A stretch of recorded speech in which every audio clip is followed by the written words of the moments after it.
morning. So let your colors run tonight. We're painting in the dark. Let your colors run tonight. Colors of your heart. Let your colors run tonight. Painting in the dark. Let your colors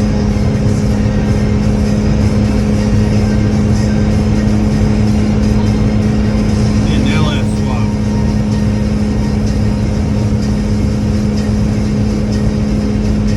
Still pulling the hill at 75.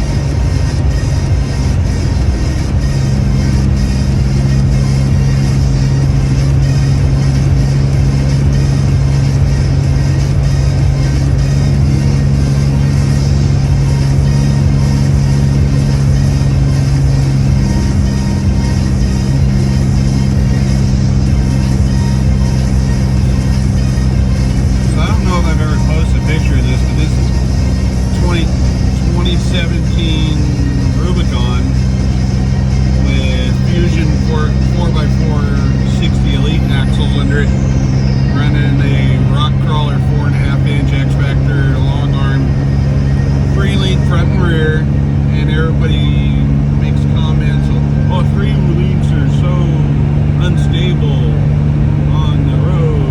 It's like, I don't know where they get that, because I'll show you. Straight and true, doing 70 miles an hour, nothing on the steering wheel.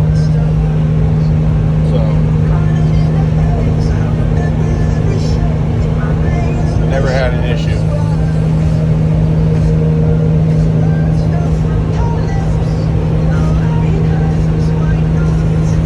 So, now I got hand on the wheel. Big in turn. So, this suspension I've had on here since, it was like September of 2019. My buddy Justin over at Crash Fab, finding Crash Fab on Instagram, put the kit on while I was down at Jeep Bash that year. Never really had to do anything. I dropped the arms off, lubed them.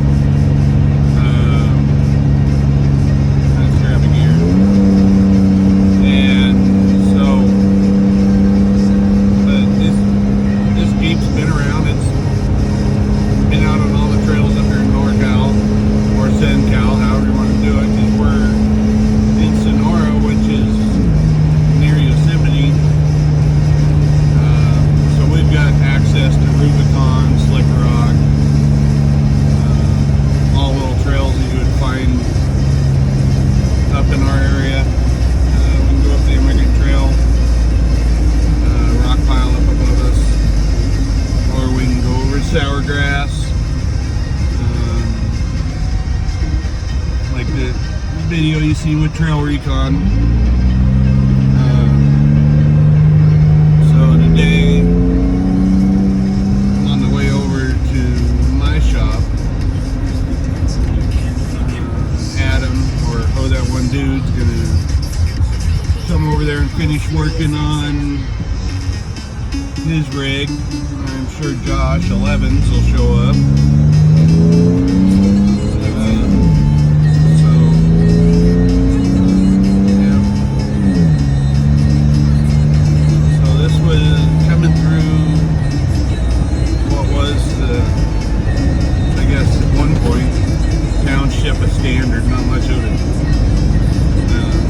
It's just called Standard. It's got its own zip code.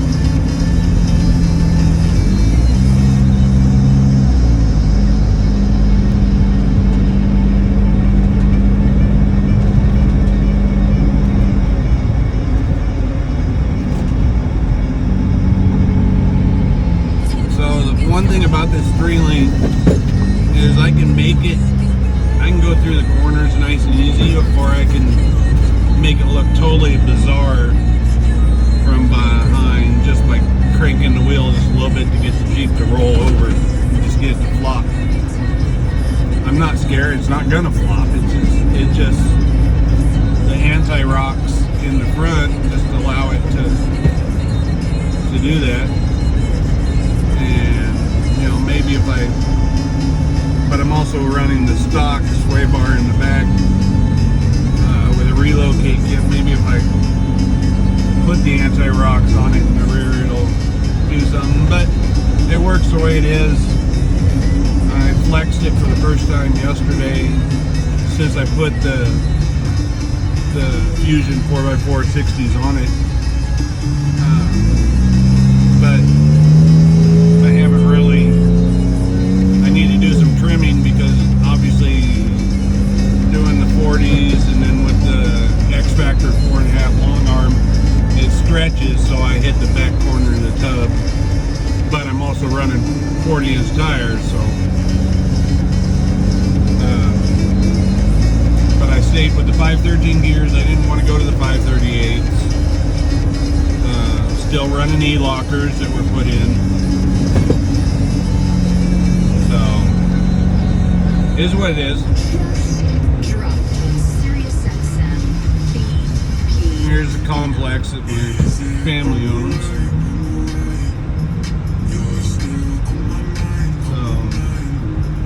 So, we've got Motherload Customs, we've got State Radio Techs, we've got Dance Studio, we've got a CrossFit, and then buddy Paul Sutton Constructions in one, Trent's in another, he does CNC, and then we've got my hobby, which is Autotech Tires here in Sonora. And then my wife's business, a company called Microtronics. Yeah, this is where my sugar mama works. So, definitely the breadwinner. I'm retired twice over, so this is like a hobby. Well, it's not a hobby, but it's a job. I got like 6-7 people employed that work all the time. So, a little 89 MJ that we're just kind of goofing around with.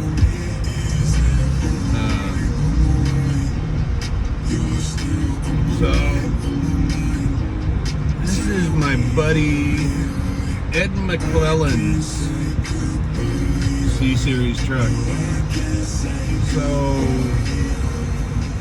in the early 80s, when monster trucks were all the rage,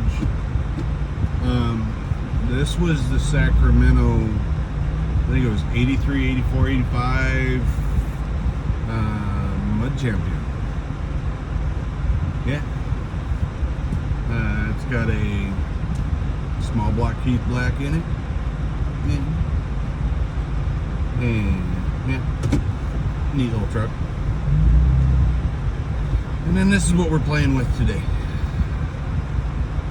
This is a 71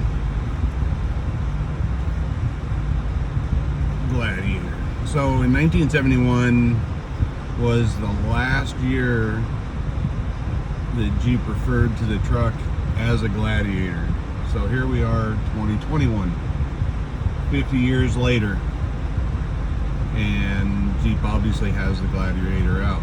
So I figured it'd be kind of neat to build a 1971, because wouldn't that technically be like a 50th anniversary?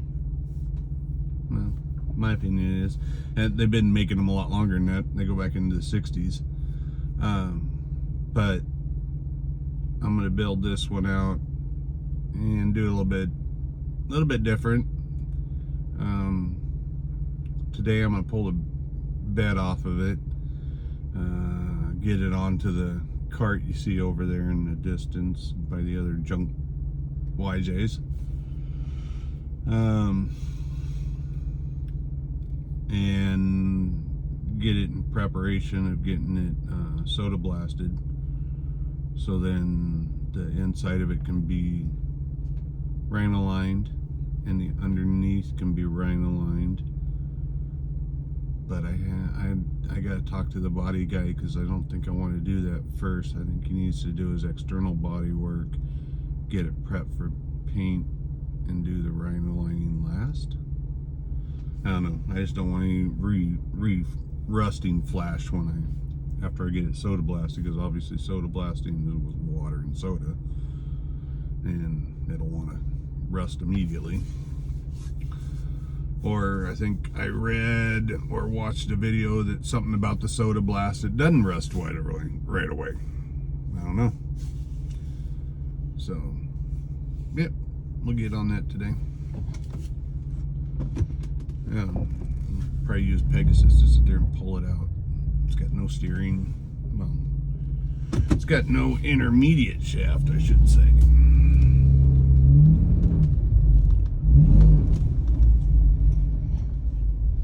So, that 08 Suburban right there. So that has an LY6 in it. It's on its second LY6, because the first one had a DOD VLOM failure that took it out.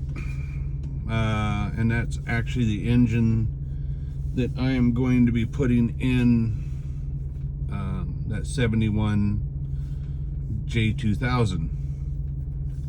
So currently that black Suburban has another LY6 failure. Customer supplied that engine and it also failed. So with COVID, I haven't been able to get a hold of him since like November. So it's been sitting here and trying to get a hold of him to see what he wants to do. But it sounds like he went unemployed and he's not answering calls or texts. I don't want to lien sale that. I want to fix it for him. So I'll just bear with him a little bit longer. It ain't affect anything, just sitting there. But the displacement on demand and variable timing on these Chevy LS 6.0s is kind of a nightmare. So, but we'll give them the option. We can either fix the VLOM, which involves pulling the heads and getting the cam out and fixing the failed lifter and finding out why the actuator locked it out, but usually it's an oil starvation issue from the oil pump going, and or just a galling on the actual spring setup inside the variable, I don't know what you want to call it, like the VLOM lifter. They look kind of funky. They got springs on top of the lifter. But what I did with his old engine that came out of there, because I paid the core for it when we took it out and didn't want to go through the nightmare shipping it back, so I paid the company he got it from the core, and I kept the 6.0. It has LS3 heads on it and Texas speed. I put their cam in, their beehive springs, their DOD VLOM delete kit, front cover, all new seals, everything. It's documented on my 1971 Gladiator build on Instagram. That's documented on there, everything I did to that engine. So rings, took the pistons out and cleaned them all up. Cam bearings, rod bearings, main bearings. Yeah. So I've got Robbie that works here. He's building a 4L60E for it. Then I'll be ordering a Phytech. I think it's a 70,012 kit which controls the fuel injection, comes with their intake, comes with their injectors, their fuel rail, and it comes with programmer and everything that's built into the system. It'll integrate into the Dakota digital dash when I put it in there from the output of the FiTech, so I don't have to double up on all my sensors.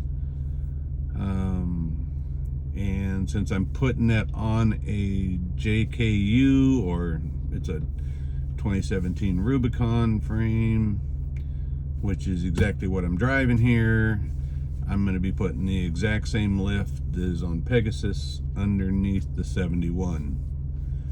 And so, yeah, I could actually lift up Pegasus and do a LS swap the easy way. Just lift the body off and put the body on the other frame.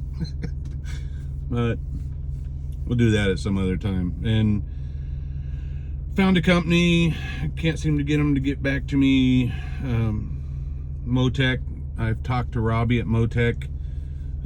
He was supposed to send me an email in regards to bolt-in motor mounts for the LS to drop into the Rubicon frame. I will try again on Monday, shoot a couple more emails, and call one of the other guys at Motec. They have a neat product. It's just they're either busy or they've got enough work there in Las Vegas that they don't care, which it is what it is in this present time, where some companies just don't care. But yeah, I'll get the rock crawler kit coming. The delivery on that's going to be the issue, so I may end up having to put the frame on jack stands, or maybe I'll just throw just a stock lift underneath it, put it back on wheels, because I have the original Rubicon axles that were underneath this Jeep 44s, truss gusseted.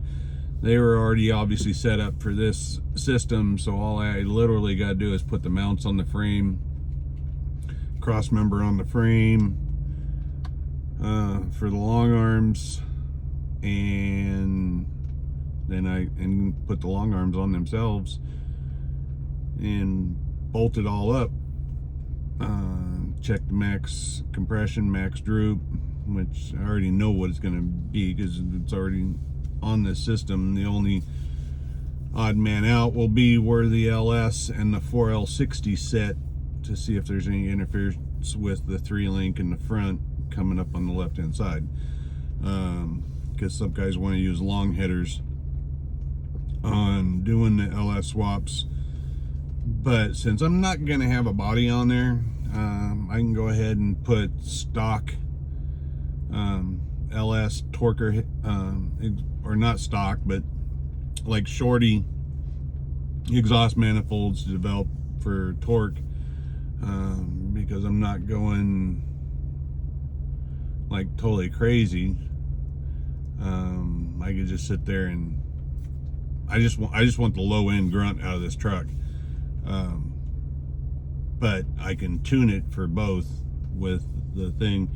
So I got with the Texas Speed Cam, which is a 212 218 550 lift with lobe separation of 112. She'll have kind of a lopey idle, not too bad. Power range will come on around about 1800 to 5400. Probably stretch out a little bit more, or follow some of the advice from YouTuber Richard Holdener, which, if you haven't checked him out in regards to LS engines, he is the one. I mean, he does all the dyno testings and the recommendations, and actually this setup I'm doing on my engine is pretty much from him, except for he would have told me to go with the Holley X, because he does use the Holley. But I'm gonna go with the FiTech just because it is what it is. I hate the ugly look of the other intakes. So, all right, that's it for the moment until later today.